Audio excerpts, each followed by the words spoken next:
सही बुखारी में हजरत जुरैज का जिक्र फरमाया कि जुरैज नफल पढ़ रहे थे, माँ ने आवाज़ दी, वो आ नहीं सके, नमाज में थे, माँ नाराज़ हो गई। उसने हाथ उठा के कहा, अल्लाह ये उतनी देर तक मरे ना जब तक किसी बुरी औरत का मुंह न देखे। किसी और की दुआ के लिए सनद नहीं है कि वो तेरे हक में ज़रूर कबूल होगी, लेकिन माँ बाप की दुआ के लिए मेरे नबी पाक ने सनद बयान की। सैयद आलम सल्लल्लाहु अलैहि वसल्लम फरमाते हैं, जब भी माँ बाप औलाद के लिए हाथ उठाते हैं रब ज़रूर कबूलियत का शर्फ अता करता है। तो जहाँ सनद मौजूद है ना, कुछ इफ्तिताह अब्बा जी से भी करा लेनी चाहिए, कुछ काम शुरू करने से पहले सिर्फ अम्मा से ही दुआ करा लेनी चाहिए। ये वाला इफ्तिताह भी बड़े काम का है, क्योंकि यहाँ सनद बयान कर दिया मेरे नबी करीम। तो जनाब जुरैज की माँ नाराज़ हो गई, कहने लगी अल्लाह इसने मेरी बात नहीं सुनी। अब थे तो वो नेक, लेकिन रब करीम की हिकमत का तकाजा है, माँ की दुआ को भी कबूल करना था। अल्लाह ने आजमाइश में मुब्तला कर दिया। वालदा तो चली गई, वो एक खेमे में, एक कुटिया में, एक झोंपड़ी में इबादत करते थे, अल्लाह को याद करते थे, रब रब करते थे, और लोग उनकी बड़ी तारीफ भी करते थे। लोग उनके इरादतमंद भी थे, अकीदतमंद भी थे, अहले मोहब्बत भी थे। एक औरत आ गई, बस वो अल्लाह की हिकमत पूरी होनी थी। उसने आके पहले तो उन्हें अपनी तरफ माइल करना चाहा, जब ना माइल हुए तो इल्ज़ाम लगा दिया। ये हमारे दौर का तकाजा है, लोग पहले आपको अपने हक में कायल करते हैं, अपनी फर्मा बरदारी में लाना चाहते हैं। अगर आप नहीं आते तो फिर वो आपको मुजरम करार दे देते हैं, या मेरे साथ चल वरना फिर मैं तेरे खिलाफ प्रोपेगेंडा करूंगा। दो ही बातें। पहले उसने कायल किया, जब जनाब जुनैद कायल ना हुए तो उसने करीब एक चरवाहा था, उस चरवाहे के साथ जाके मुंह काला किया।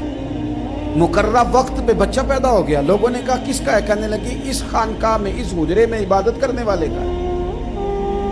अगर किसी दीनदार पर जरा सा भी इल्जाम लग जाए तो आप यकीन करें कि बड़े बड़े खौफनाक लोग भी नेक हो जाते हैं। जिनका अपना सारा माजी काला स्याह हो वो भी उजालों के राहबर बन जाते हैं। जिनकी अपनी जुबानें सारी जिंदगी आलूदा रही हों वो भी बड़े बड़े आला सच बोलने लगते हैं। आला कच्चे मेरे मकान की दीवार क्या गिरी, लोगों ने तो मेरे सहन में रस्ते ही बना लिए।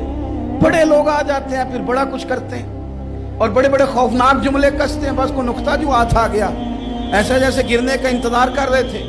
अब जनाब लोग उठे, एहतजाज शुरू हो गया, शोर पड़ गया। ये बाबा बड़ा नेक बनता था, नफल पढ़ता था, इबादतें करता था, देखो इसका हाल क्या है कि इसने नाजायज बच्चा पैदा किया।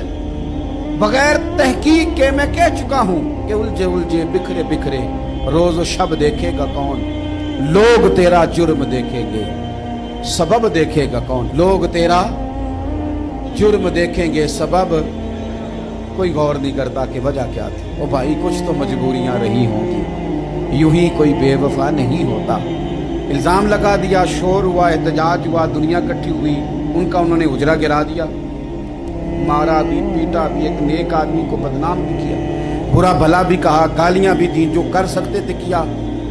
अब जब सजा देने लगे ना तो जनाब जुरैज कहने लगे थोड़ी सी इजाज़त देते हो, मार तो तुमने देना ही है। कहा जनाब ठीक है देते हैं। उन्होंने कहा सिर्फ 2 नफल पढ़ने।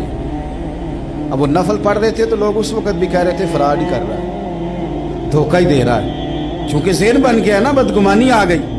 उन्होंने 2 नफल पढ़ के हाथ उठाए, कहा अल्लाह जाना तो मैंने है, पर इस रुसवाई के साथ जनाजे तक नहीं खराब हो जाते, कब्रें तक नहीं लोग बदनाम कर देते। कहा अल्लाह जाना तो है, फिर इस रुसवाई के साथ तो मेरी मदद फरमा। अब तो मेरा केस तेरी ही अदालत में है, तू रहमत का दरवाजा खोल। हाथ उठाए, दुआ मांगी, नफल पढ़े, पूरे मजमे पे नजर दौड़ाई, कोई नहीं था सपोर्ट करने वाला। कल तक जो कहते थे ना तेरे लिए जिएंगे, तेरे लिए मरेंगे, सारी उम्र ही आटा गुद्दा है, लखा कीते नहीं बेड़े। अब वक्त आया ही ते मोहम्मद बख्शा कोई नहीं हो बैठा नेड़े। एक बंदा भी नहीं था, वोटर सपोर्टर साथ देने वाला कोई नहीं था। तो जनाब जुनैद बच्चे की तरफ इशारा करके कहने लगे कोई नहीं बोल रहा, तू ही बोल के बता दे तेरा बाप कौन है, तू ही बोल के बता दे कौन है। अल्लाहु अकबर। मेरा रब जब चाहे तो बच्चे बोलते हैं, रब चाहे तो गूंगे बोलते हैं, रब जब चाहे तो फिर पत्थर भी बोलते हैं। जब कहा ना तू ही बता तो बच्चा बोला और बोल के कहने लगा मेरा बाप जुरैज नहीं, मेरा तो वो है जो बकरियां चराने वाला है, वो मेरा बाप। जब रब करीम ने तौफीक दी तो बच्चा बोल पड़ा। जब रब बंदोबस्त करता है किसी की इज्जत की हिफाजत का तो फिर कोई उसे रुसवा कर सकता